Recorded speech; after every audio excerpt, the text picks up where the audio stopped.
Very good afternoon to each and everyone. मैं आपका teacher Gursewak Singh आपके सामने आया हूँ एक नई वीडियो के साथ। और ये पर्टिकुलर वीडियो होगी 12th क्लास के लिए। और आज अपने पास जो एक नया टॉपिक है वो है किरचॉफ लॉज। और किरचॉफ लॉज बेसिकली आप लोग इनको शॉर्ट फॉर्म में बोलते हैं केसीएल या केवीएल लॉज। ठीक है, तो कॉम्प्लिकेटेड सर्किट्स को सॉल्व करने के लिए अपने लोग बेसिकली क्या करते हैं, किरचॉफ का यूज करते हैं। कॉम्प्लिकेटेड सर्किट्स कैसे, तो मैं आपको एक जनरल एग्जांपल बता देता हूँ। सपोज आपके नंबर ऑफ रजिस्टर्स हैं एक ही पर्टिकुलर सर्किट में, ठीक है, और साथ में साथ नंबर ऑफ रजिस्टर्स के साथ साथ बैटरीज भी लगी हुई हैं, एक नहीं एक से ज़्यादा। सपोज यहाँ पर एक और बैटरी लगेगी और आपसे कह दिया जाता है कि हर ब्रांच में करंट पता करिए कितना है, हर ब्रांच में ये पता करिए पोटेंशियल डिफरेंस कितना है, हर ब्रांच में ये पता करिए पर्टिकुलर टर्मिनल पोटेंशियल कितना होगा दो पॉइंट्स के बीच में। तो ऐसे पर्टिकुलर सर्किट्स को सॉल्व करने के लिए केसीएल और केवीएल को डिजाइन करा गया। किरचॉफ नाम का एक बंदा था जिसने ये काम अपने लिए करा और जिसको आप अपने लोग बार बार यूज कर सकते हैं ऐसे कॉम्प्लिकेटेड सर्किट्स को सॉल्व करने के लिए। तो आगे बढ़ते हैं इन दोनों लॉज के साथ। किरचॉफ के लॉज, तो किरचॉफ का करंट लॉ एक और किरचॉफ का करंट वोल्टेज लॉ दूसरा। इसको बेसिकली अपने लोग रूल बोलते हैं, ना कि लॉ बोलेंगे, क्योंकि इसमें एक होता है करंट रूल और दूसरा होता है वोल्टेज रूल। ठीक है, करंट रूल को बेसिकली पढ़ा जाता है जंक्शन रूल। ठीक है, मैं ये बताऊंगा आपको कि जंक्शन रूल इसको क्यों बोला जाता है। और जो वोल्टेज रूल है इसका दूसरा नाम होता है लूप रूल। मैं आपको ये भी समझाऊंगा इसको लूप रूल भी क्यों बोला जाता है। तो just keep watching till the end. अगर आप चाहते हो कि कॉम्प्लिकेटेड सर्किट्स को आप इजीली सॉल्व करो तो इस वीडियो को बिल्कुल अंत तक देखना प्लीज। अब यहाँ पर एक पर्टिकुलर कंप्लीट सर्किट में सपोज ये आपके पास कोई एक छोटी सी सर्किट में यहाँ पर फॉर एन एग्जांपल ले रहा हूँ। तो इस सर्किट में आपको दिख रहा होगा एक पर्टिकुलर पॉइंट पर नंबर ऑफ रजिस्टर्स कनेक्टेड है। एक ये रजिस्टर यहाँ पर कनेक्टेड है, एक ये रजिस्टर कनेक्टेड है और एक ये रजिस्टर कनेक्टेड है। नंबर ऑफ वायर जब एक ही पर्टिकुलर पॉइंट पर कनेक्टेड होती हैं या ज्वाइंट होती हैं, उस पर्टिकुलर पॉइंट को क्या कहा जाता है, जंक्शन कहा जाता है। ठीक है, इसको क्या कहा जाता है, जंक्शन। जैसे अपने इंडिया में ही हर रेलवे स्टेशन को एक जंक्शन का नाम दिया गया। ठीक है, तो उनके ब्याह पर ही बेसिकली क्या हो रहा है, जब दो चीजें आपस में मिल रही है, दो शहर आपस में मिल रहे हो, तो उनको बेसिकली जंक्शन कहा जाता है। तो यहाँ पर नंबर ऑफ वायर्स आपस में मिल रही है और जहाँ मिल रही होती है उसको जंक्शन कह दिया जाता है। यहाँ पर एक जंक्शन हो गया, सिमिलरली ये भी एक जंक्शन हो गया। यहाँ पर दो से ज्यादा वायर्स मिल जाए उसको जंक्शन कहा जाता है। ठीक है, तो ये पर्टिकुलर रूल क्या समझाता है कि पर्टिकुलर सर्किट में करंट का डिस्ट्रीब्यूशन किस तरह से होगा। तो इसमें करंट का डिस्ट्रीब्यूशन अपने लोग पढ़ेंगे। ठीक है, और साथ में साथ इसमें क्या बताना होता है कि summation of all the current will be equal to what. ये हमें बेसिकली क्या होता है, पढ़ना पड़ता है। इसमें इस रूल में ये बताया जाता है कि सारे के सारे करंट को अगर आप एक जंक्शन पर ऐड कर दोगे तो वो सारा का सारा करंट क्या होता है, जीरो हो जाता है। तो मान लेता हूं जैसे एक सेल है, ये सेल का पॉजिटिव टर्मिनल एक करंट को छोड़ेगा। ठीक है, और जितना ये करंट यहाँ से निकलेगा उतना ही करंट यहाँ पर वापस भी आएगा। सिमिलरली ये दूसरा सेल है, ये अपना करंट छोड़ेगा और जितना करंट ये छोड़ेगा उतना ही करंट वापस आएगा।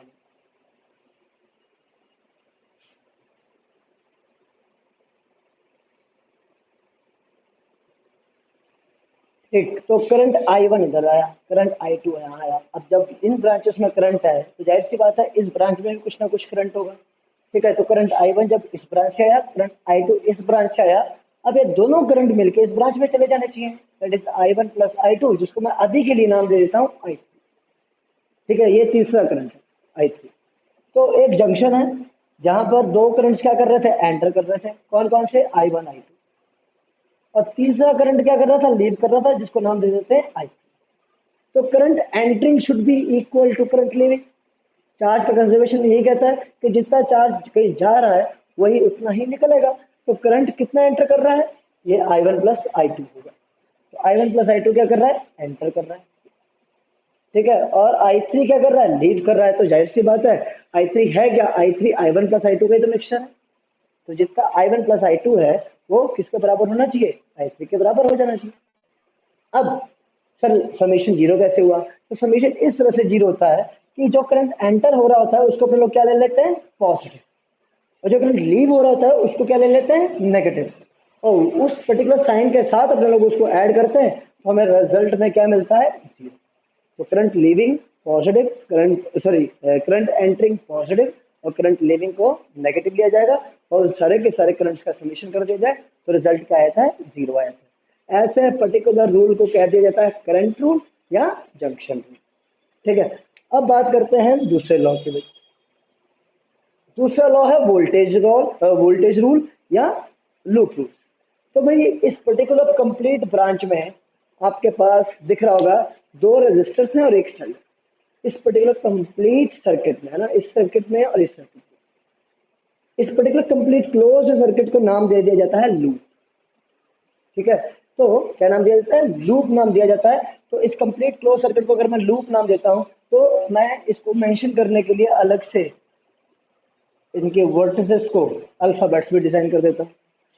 तो मेरे हिसाब से मेरे पास अभी एक लूप है A B C D A. तो A B C D A एक नाम का लूप है जो इस समय इस सर्किट में है।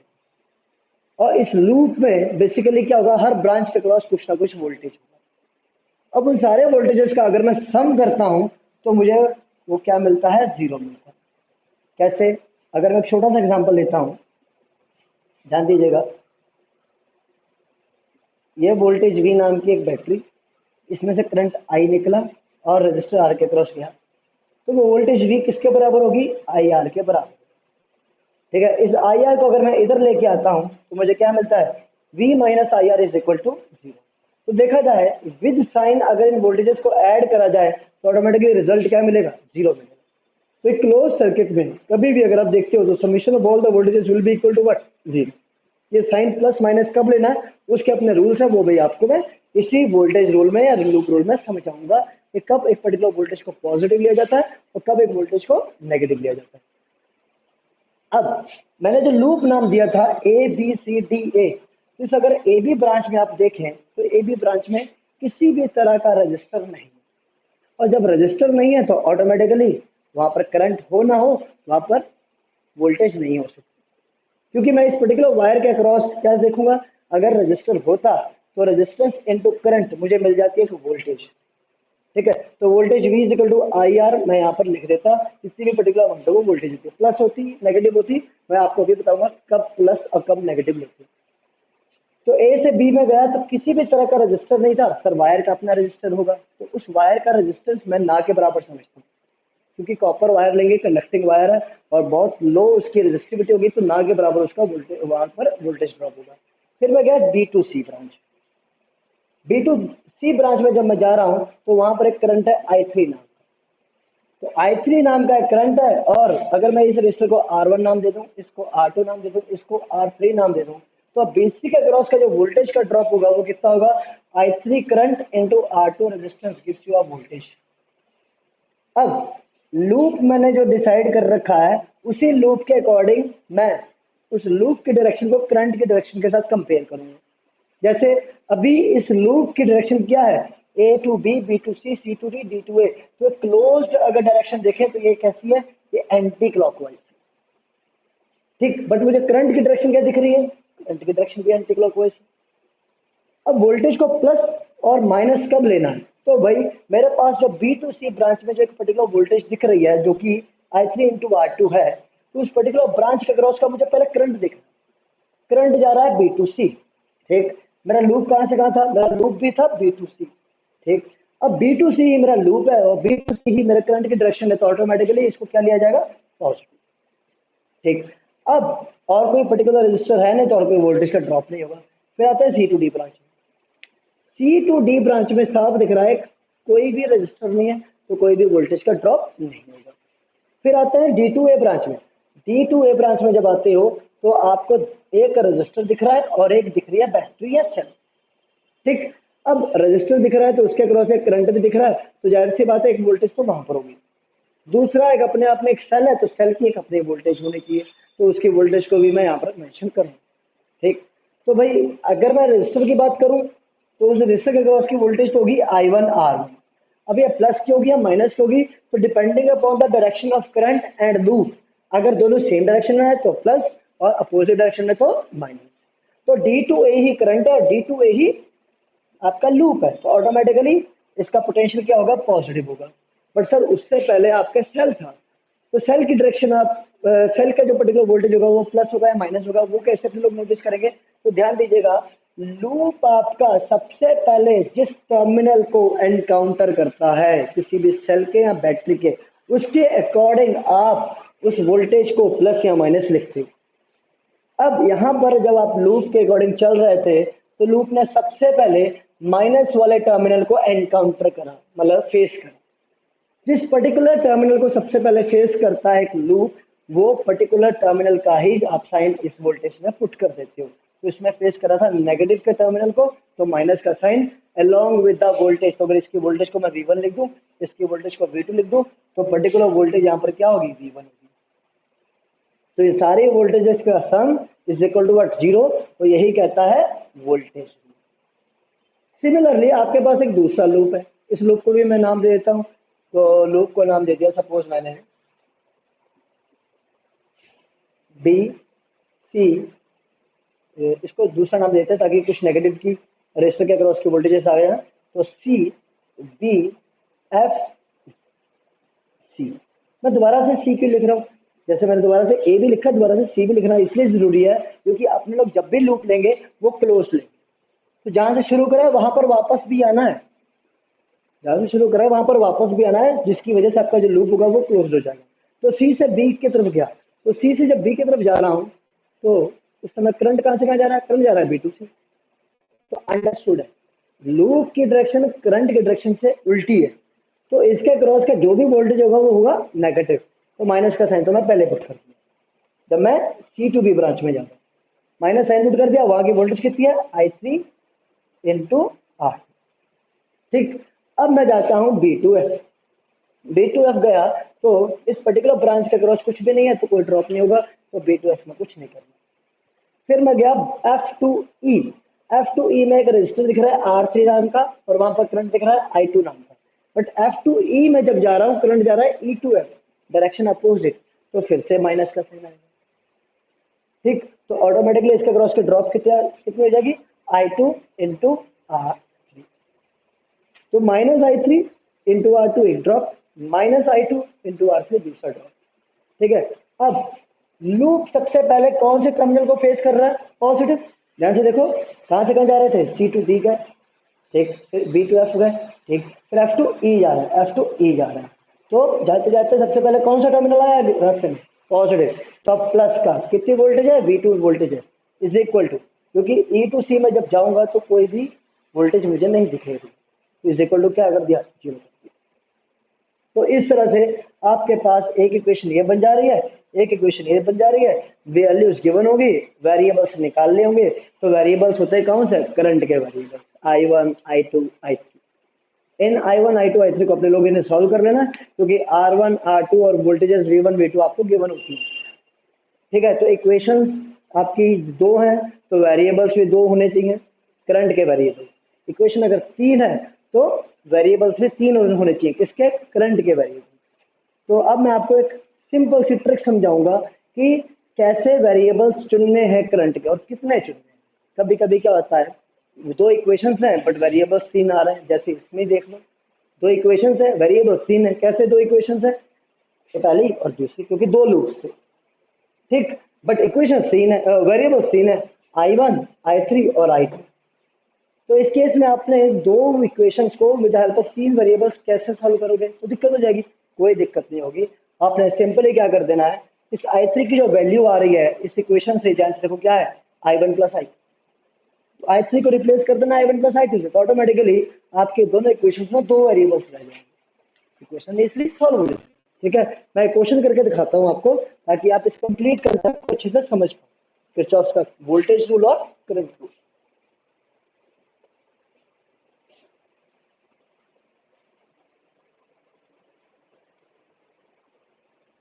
अब एक कॉम्प्लिकेटेड सर्किट है बहुत, वही करवाता हूँ मैं, देखिएगा ध्यान।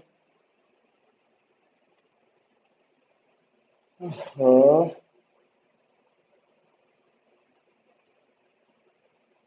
डरना नहीं भाई, बिल्कुल नहीं डरना। इस डायग्राम को देखते हुए हौसला रखो बुलंद, लॉकडाउन में इजीली हो जाएगा क्वेश्चन भाई, भरोसा रखना अपने टीचर के ऊपर। ठीक, अब ऐसे क्वेश्चंस को सॉल्व करने के लिए मैं कुछ स्टेप्स बताऊंगा, वो स्टेप्स को ध्यान में रखना। ठीक है ना, पहले तो इनके कुछ वोल्टेजेस तो रेजिस्टेंस को अपने लोग मेंशन कर देते हैं कितने कितने की है, अपनी मर्जी से मैं कुछ भी मेंशन कर दे रहा हूँ, जरूरी नहीं है ऐसी वैल्यूज आपको कहीं दिख जाए। ठीक, अब अगर मैं इस वोल्टेज इस सेल के जस्ट नीचे कोई पर्टिकुलर वोल्टेज एक रेजिस्टेंस को रिप्रेजेंट कर रहा हूँ, तो अपने आप समझ जाना यह पर्टिकुलर रेजिस्टेंस किसकी है, यह रेजिस्टेंस इसी के सेल की है, जिसको नाम दिया जाता है इंटरनल रेजिस्टेंस। अब जैसे यहाँ पर कॉमा 2 ओम लिख देता अगर, तो ऑटोमेटिकली अंडरस्टूड है ये 2 ओम किसकी रेजिस्टेंस है, इस सेल की ही रेजिस्टेंस है, जिसको नाम दिया जाता है internal resistance of a cell. तो अगर इतनी कंफ्यूजन हो तो ऑटोमेटिकली क्या करना, यहाँ पर थोड़ी सी जगह बनाकर एक रेजिस्टेंस को छाप देना, ताकि समझ जाओ कि 2 ओम का इसका अपना खुद का रेजिस्टेंस। ठीक है, अब स्टेप नंबर 1 जो आपको ध्यान में रखनी है ऐसे क्वेश्चंस को सॉल्व करने के लिए, वो स्टेप नंबर 1 क्या है, नंबर ऑफ सेल्स जितने हों उतने करंट के वेरिएबल्स होंगे ही होंगे, नंबर ऑफ आई वेरिएबल्स मतलब करंट वेरिएबल्स। ये आपने सब ध्यान में रखनी है भाई, जितने भी सेल दिखे आपको उतने करंट के वेरिएबल्स होने जरूरी हैं। ठीक है, फिर दूसरी condition, number of loops should be equal to what, number of equations. भाई जितने लूप्स उतने इक्वेशंस होना कंपल्सरी है। तो कितने लूप्स दिख रहे हैं, 1 2 3, तो कितनी इक्वेशंस होनी चाहिए, 3 इक्वेशंस होनी ही चाहिए। ठीक है भाई, तीसरी चीज, जितने इक्वेशंस हैं नंबर ऑफ इक्वेशंस उतने ही करंट के variables, number of current variables. ठीक, देखो ये तो कंपल्शन है, कंपल्शन क्या है, number of equations is equal to number of current variables, इससे बढ़ा नहीं सकते आप। और ये प्राइमरी चीज है क्या कि भाई जितने सेल होंगे उतने तो करंट के वेरिएबल्स होने ही है। तो भाई अगर मुझे इसमें 2 सेल दिख रहे हैं तो 2 तो होने ही होने, बढ़ा सकते हो अकॉर्डिंग टू द लूप्स। जरूरत है आपको करंट के वेरिएबल्स बढ़ाने की तो बढ़ा सकते हो, डिपेंडिंग अपॉन द लूप्स कितने हैं। तो लूप्स 3 है तो इक्वेशंस 3 होगी, इक्वेशंस 3 है तो वेरिएबल्स 3 होंगी, जाहिर सी बात है। ठीक है, तो आपको ये 3 पर्पस जो पर्टिकुलर आपको मैंने कंडीशन बताई है, स्टेप्स बताई है, ये आपके दिमाग में फीड हो जानी चाहिए कि इन स्टेप्स के बिना अगर आप सोचोगे वेरिएबल्स को चूज करने की तो हो सकता है कि ना कहीं आप गलती कर बैठे। ठीक है, अब मैं इनको नाम दे देता हूँ, तो ए बी सी डी और ये हो गया E। ठीक है भाई, अब सबसे पहले मैं किसी पर्टिकुलर लूप को चुन लेता हूँ अपनी मर्जी से, मैंने लूप चुन लिया ए बी सी ए, मैंने लूप चुना है ए बी सी ए। भाई लूप चुनने से पहले आपको करंट डिस्ट्रीब्यूट करना है, करंट का डिस्ट्रीब्यूशन बहुत जरूरी है। तो भाई जितने सेल उतने करंट के वेरिएबल्स होंगे। तो पहला सेल ये दिख रहा है, इसमें से करंट I1 आपने निकाल दिया, तो जितना निकाला उतना वापस भी भेज दो, ये तो कंडीशन है। भाई जितना करंट आपने निकाला उसमें से उतना वापस भी भेज दीजिए। ठीक है, फिर बात करता हूं दूसरे सेल की, तो दूसरा सेल ये है, इसके पॉजिटिव टर्मिनल में से आपने करंट निकाल दिया I2 नाम का, जितना भेजा उतना वापस भी ले लिया, जितना पर्टिकुलर करंट इसमें से निकाला जा रहा है उतना ही पर्टिकुलर करंट वापस भी भेज दीजिए। अभी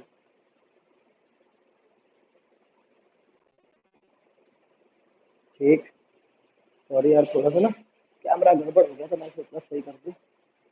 चलो ओके, तो भाई पहला सेल में से 10 वोल्ट में से करंट I1 निकला, ठीक, तो वापस भी उतना रिसीव कर लेगा।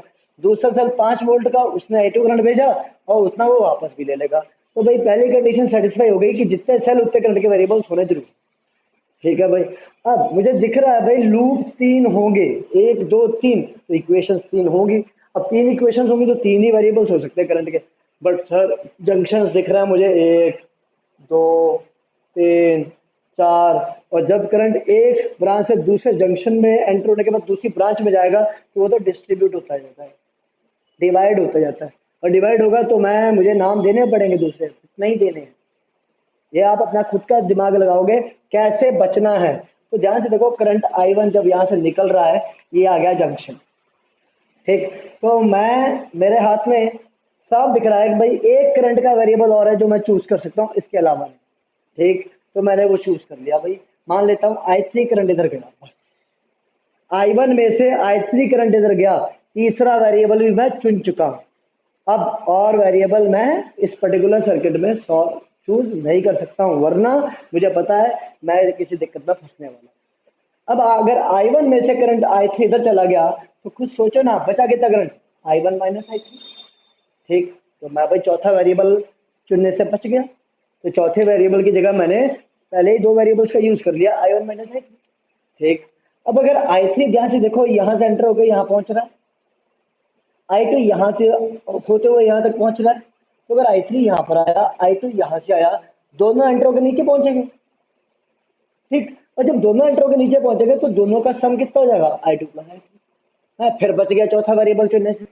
मैंने पहले दो का यूज कर लिया, I2 प्लस I3। इस ब्रांच में क्या करंट है, I2 प्लस I3, ठीक। सर फिर से एक जंक्शन आ गया, क्या दिक्कत है, आने दो। I2 प्लस I3 करंट जब इस जंक्शन पे पहुंचा तो साफ दिख रहा है एक करंट इधर जाएगा इसमें से, एक करंट नीचे जाना चाहिए, ठीक। तो भाई इसमें से साफ दिख रहा है इधर सेल ने जितना करंट छोड़ा उतना वापस तो लेके लेगा। तो इसमें से I1 अगर इधर जा रहा है तो बचा हुआ करंट इसमें से क्या होगा, I2 प्लस I3 में से मैं क्या माइनस कर दूं, I1 माइनस कर दूं, वो नीचे चला जाएगा। मैं फिर बच गया चौथा करंट का वेरिएबल चुनने से। मैंने पहले 3 का यूज कर लिया। तो I2 प्लस I3 में से I1 चला गया इधर, बाकी बचा कर नीचे चला जाएगा, I2 plus I3 minus I, ठीक। अब I2 plus I3 minus I1 नीचे आ रहा है, इधर से आ रहा है I1 माइनस I3, ठीक। अब इन दोनों का सम आएगा इधर, ठीक है। अब इधर जो करंट जाना चाहिए वो कितना जाना चाहिए, I2 जाना चाहिए, जो मैं पहले ही लिख चुका हूँ, ठीक है। अगर यहाँ पर भी मैं देख लूँ I2 आ रहा है इन दोनों को ऐड करने के बाद, तो इसका मतलब मेरा करंट का डिस्ट्रीब्यूशन सही, मैंने कहीं पर भी कोई भी गलती नहीं। But at the last step जब आप पूरे कंक्लूजन पे पहुंच चुके हो करंट के डिस्ट्रीब्यूशन पर, अगर आपके लास्ट स्टेप में कोई भी दिक्कत आ रही है, जैसे यहाँ पर अगर I2 मैंने चूज कर रखा है और यहाँ पर I2 के साथ I3 भी आया था, I1 आया था, तो ऑटोमेटिकली पीछे कहीं आपने गलती कर रखी है करंट के डिस्ट्रीब्यूशन। तो यहाँ पर I2 plus I3 minus I1 को ऐड कर दिया जाता है I1 माइनस I3 के साथ। ऐड कर दूंगा तो ध्यान से देखो, माइनस का I3 है, प्लस का I3 है, कैंसिल, माइनस का I1 है, प्लस का I1 है, कैंसिल। तो बचा क्या, बचा I2। तो इसका मतलब आपने करंट का डिस्ट्रीब्यूशन बिल्कुल सही कर दिया, ठीक है। तो भाई इतना बड़ा काम है करंट का डिस्ट्रीब्यूशन, देख लीजिए कहीं पर भी गलती हुई नहीं तो ये जो भी आप अब लूप लगाने वाले हो वो सारा का सारा पानी में पड़ जाना, ठीक है। तो अब 3 लूप्स है, A B C है, पहला लूप हो गया। तो A से B, B से C, C से A। तो A से B जब मैं जाऊं तो ध्यान से देखो, A से B जब मैं जा रहा हूं तो लूप की डायरेक्शन A से B, करंट की डायरेक्शन भी A से B। तो इसका मतलब 1 ओम के अक्रॉस का जो पोटेंशियल होगा वो होगा पॉजिटिव। तो means I3 into 1 becomes what, just I। तो I3 अपने आप में यहाँ पर क्या है, पोटेंशियल है, क्योंकि I3 को मैंने मल्टीप्लाई करा 1 ओम के रेजिस्टेंस के साथ, तो I3 मिला, ठीक है। फिर मैं गया B2C। तो B2C जब मैं जा रहा हूँ, करंट का डिस्ट्रीब्यूशन B2C है, लूप भी B2C है, तो बट पोटेंशियल कितना होगा, 2 रेजिस्टेंस को मल्टीप्लाई करना पड़ेगा I2 प्लस I3 के साथ, ठीक है। फिर आए C2A ब्रांच में। जब मैं C2A ब्रांच में आऊंगा तो सबसे पहले सेल का नेगेटिव टर्मिनल एनकाउंटर करें, तो माइनस का 10 वोल्ट, माइनस का 10 वोल्ट मैं ऑलरेडी बता चुका हूँ। साथ में साथ इस पर्टिकुलर सेल का इंटरनल रेजिस्टेंस भी है, तो उस 1 ओम के क्रॉस का भी पोटेंशियल होगा। तो I1 करंट उस 1 ओम में से जा रहा है, तो प्लस का I1, प्लस का I1 इसलिए I1 into 1 तो पोटेंशियल हो गया प्लस, क्यों, क्योंकि C से A की तरफ आपका लूप है और C से A की तरफ ही आपका करंट है। फिर यहाँ पर है 1 ओम का रेजिस्टेंस और, तो उसके क्रॉस का पोटेंशियल सेम होगा, दैट इज प्लस का I1 is equal to what, 0। तो ABC लूप का आपके करंट का डिस्ट्रीब्यूशन के बाद लूप रूल लगाने के बाद उसकी इक्वेशन बनाना, ठीक। अब दूसरा लूप देख लीजिए एक्सक्यूज मी। तो मैं कुछ भी चूज कर लेता हूँ, मैं चूज कर लेता हूँ A D C A। तो ए से डी गया, तो मैं जल्दी लिख दे रहा हूँ, आप अपने आप इसको वेरीफाई करेंगे बाद में। तो 2 × I1 - I3 प्लस का होगा, क्यों होगा, लूप के अकॉर्डिंग करंट की डायरेक्शन सेम है। फिर मैं गया D2C, अब देखो D2C जब मैं जा रहा हूँ, D2C गया ऊपर की तरफ करंट आ रहा है, नीचे की तरफ, तो माइनस है तो पहले पुट कर दो। 1 ओम का रेजिस्टेंस है तो 1 ओम इनटू दिस करंट, तो कितना मिलेगा, I2 + I3 - I। फिर मैं गया C2A, C2A में ध्यान से देखो, वही सेम करंट का डिस्ट्रीब्यूशन जितना था वही सेम पार्ट ये वाला लिख दीजिए दोबारा, -10 प्लस का I1 प्लस का I1 = 0। ये वाली लूप भी सॉल्व हो गई। अब आगे तीसरी लूप, तीसरी लूप देखो कुछ भी ले लो आप अपनी मर्जी से, B2C C2D D2E, D2C C2D D2E E2D दोबारा क्लोज करनी है भाई, यह ध्यान रखना। तो B2C में ध्यान से देखो डायरेक्शन सेम है लूप के, तो 2 × I2 + I3, ठीक है। फिर आया C2D ब्रांच, C2D ब्रांच में, तो B2C हो गया C2D ब्रांच में, करंट की डायरेक्शन लूप की डायरेक्शन सेम है, तो क्या मिलेगा, प्लस का I2 + I3 माइनस का I, ठीक है। फिर आए D2E ब्रांच में, D2E ब्रांच में 1 ओम का रेजिस्टेंस यहाँ है, 2 ओम वही इंटरनल वाला था इसलिए मैंने जोड़ दिया, कोई दिक्कत नहीं है। उसको आप कंप्लीट करके 3 ओम कर सकते हो, कर दीजिए कोई दिक्कत नहीं, प्लस का 3 ओम इनटू करंट का है I2 3I2, प्लस का साइन इसलिए क्योंकि लूप की डायरेक्शन भी D2 है, करंट की डायरेक्शन भी D2 है। फिर आपने नेगेटिव टर्मिनल को इनकाउंटर करा सबसे पहले, तो -5, फिर आए इस ब्रांच में, तो करंट की डायरेक्शन भी उधर है, लूप की डायरेक्शन इधर है, तो प्लस का 2I = 0।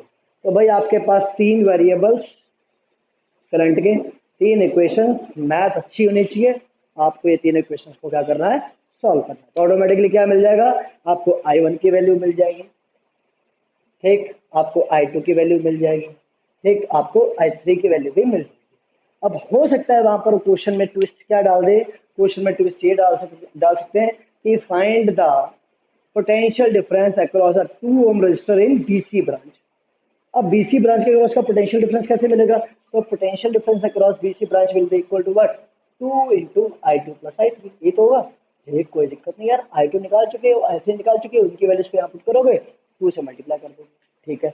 क्या गारंटी है सर, आपने I1 I2 I3 की जो डायरेक्शंस ली हैं वो सही है, क्या गारंटी, हो सकता है एक आधी डायरेक्शन चेंज हो, जो आपने तो अपनी मर्जी से ली है, बिल्कुल मैंने अपनी मर्जी से लिया है, तो क्या गारंटी है ये सही है डायरेक्शन जो आपने चूज करी, कोई गारंटी नहीं है, ठीक।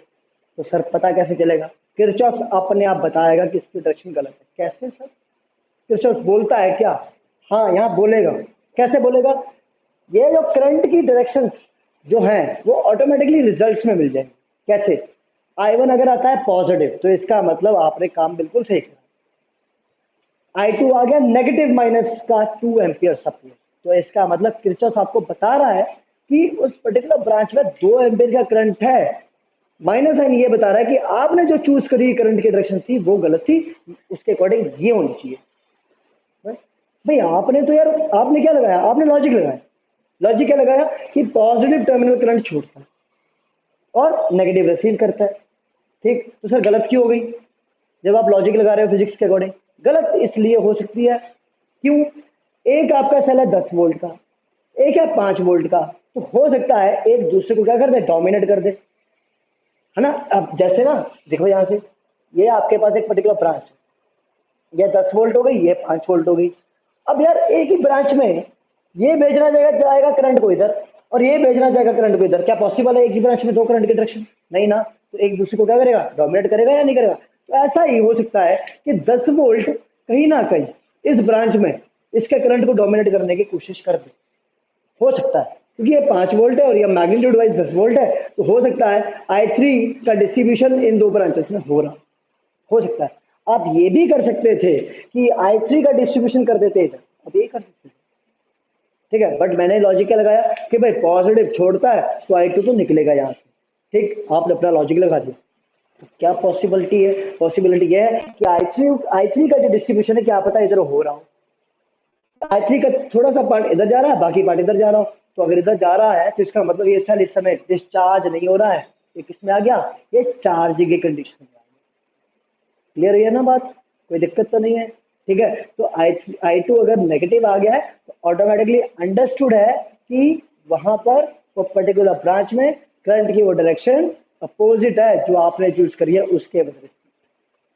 ठीक है, तो किरचॉफ अपने आप बताएगा कि पर्टिकुलर करंट की डायरेक्शन सही है या नहीं। सिमिलरली I3 के साथ भी वही सेम चीज है। तो ये चीजें आपने निकालने के बाद I1 I2 I3 निकालने के बाद किसी भी ब्रांच के क्रॉस का आप पोटेंशियल डिफरेंस निकाल सकते हैं। ठीक है, उम्मीद करता हूँ आपको ये पर्टिकुलर लेक्चर समझ में आ गया होगा। ये कराया हुआ न्यूमेरिकल इसको कंप्लीट करिएगा। ठीक है, कोई भी दिक्कत आती है कमेंट बॉक्स में लिखिएगा, सर ये पर्टिकुलर प्रॉब्लम आ रही है, अगली वीडियो में अपने लोग उसको डिस्कस भी कर लेंगे। ठीक है, उम्मीद करता हूँ आपको ये पर्टिकुलर वीडियो अच्छी लगी। Thank you.